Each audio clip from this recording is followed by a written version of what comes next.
It's a lot of weather we've been having lately. Did you see a popular television programme last night? Are you wondering, is she autistic or something? Yes, I am autistic or something. I also have ADHD. I only got diagnosed with autism last year, so now I'm a fully paid-up member of the Autism Club, a club that doesn't have a secret handshake because touching people is ugh. You know that thing I was doing when I came on? That was an example of autistic masking, something us late-diagnosed autistics do a lot. Trying to make small talk, a smile that doesn't quite reach the eyes. We're trying to be someone else, often unconsciously, because it's the only way we can fit in, unless you can be inclusive. I'll come on to that in a minute, but first I want to tell you what it's like being autistic. It's a complex condition with many different characteristics, but at its heart is trouble with social communication. So that means we often struggle to understand people, and we have difficulty making and keeping friends. To illustrate this, I'd like to tell you about the first friend I made and lost. Let's call her Christina. I was at nursery school when I met Christina, and we quickly became best friends. I loved having a best friend, it was brilliant. We stayed best friends as we moved to primary school and said we were going to be best friends forever. And when autistic people say things like that, we really mean it. One day, though, Christina told me that her family were moving away. I was upset, of course, but we said we'd phone and visit. And in fact, not long after she moved, she did visit with her whole family. So her sister was there, and mine, of course, and well, it wasn't quite the same as usual. In fact, it felt a little bit odd, and I couldn't quite put my finger on why. It didn't matter, though. We were best friends, and one slightly awkward play date wasn't going to change that. Or so I thought. A short time later, I decided to phone Christina.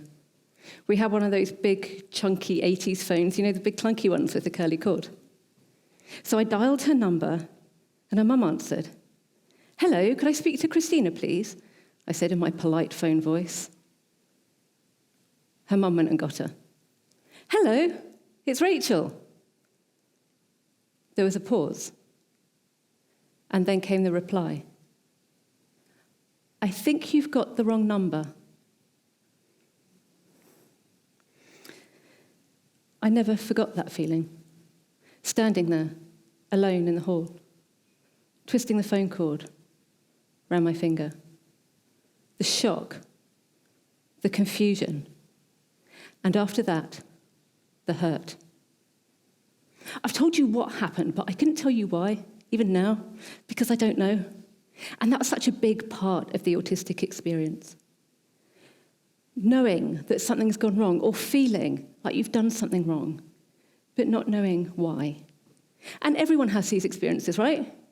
Everyone's lost a friend, or felt left out, or been lonely. But when you're autistic, these experiences happen over and over again. And feeling isolated isn't something that just happens occasionally. It characterizes your whole existence.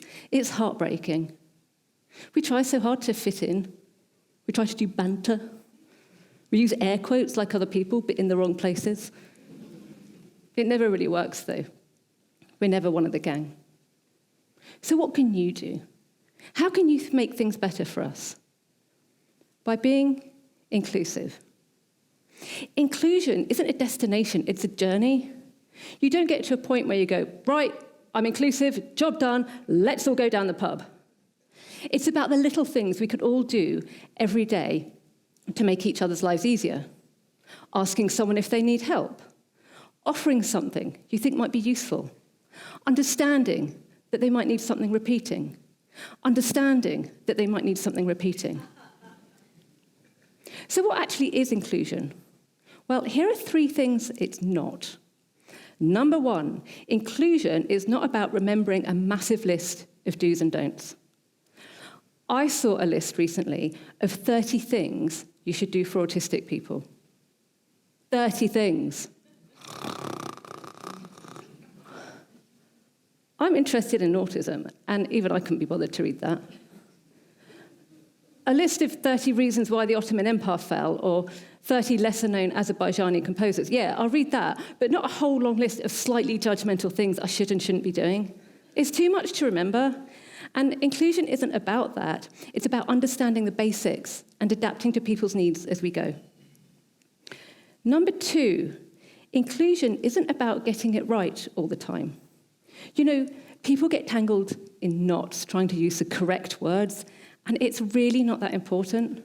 I mean, it's not important to me. I've got ADHD, so I'm probably not even listening to you. I had someone come up to me after a talk I'd done on autism, and she said she was taught not to make eye contact with autistic people. And I was like, we're not cats. But you know what? Even though she got it wrong, she was trying to learn and improve, and that's fantastic. Inclusion isn't about getting it perfect every time, because getting it wrong is how we get it right. Number 3, inclusion isn't about the special things for the special people. The word special has good connotations, like a special friend or a special offer on Mr. Kipling's French Fancies. But the word special has become corrupted, and the term special needs conjures up things that are different or difficult or might be expensive, and for people who are less than others. Inclusion is about accommodating as many people as you can with minimal fiddling about. This concept goes by the thrilling name of systemic inclusion, which means making changes to benefit everyone. After all, you'd benefit from knowing a schedule in advance, wouldn't you? Or being allowed to work flexibly, or from an environment that's quieter than the remaining Chuckle Brothers phone. At the heart of inclusion is attitude. It's wanting to be inclusive. If your attitude is about helping the poor unfortunates, you're never going to get it right. And I see this a lot.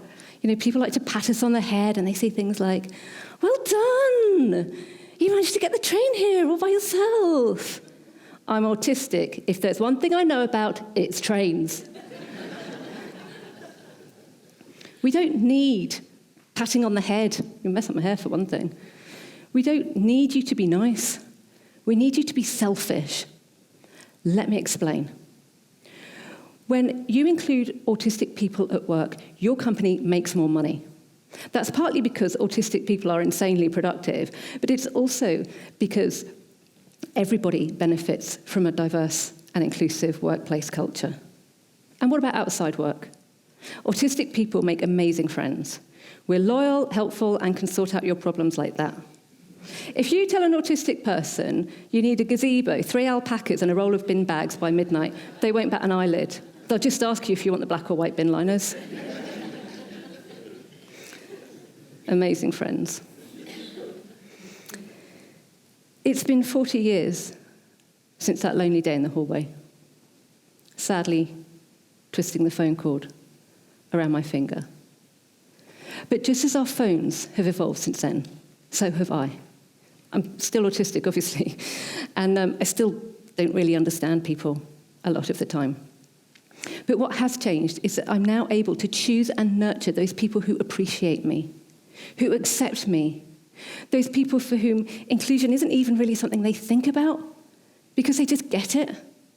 They get me. And what about you? What's the biggest benefit to you?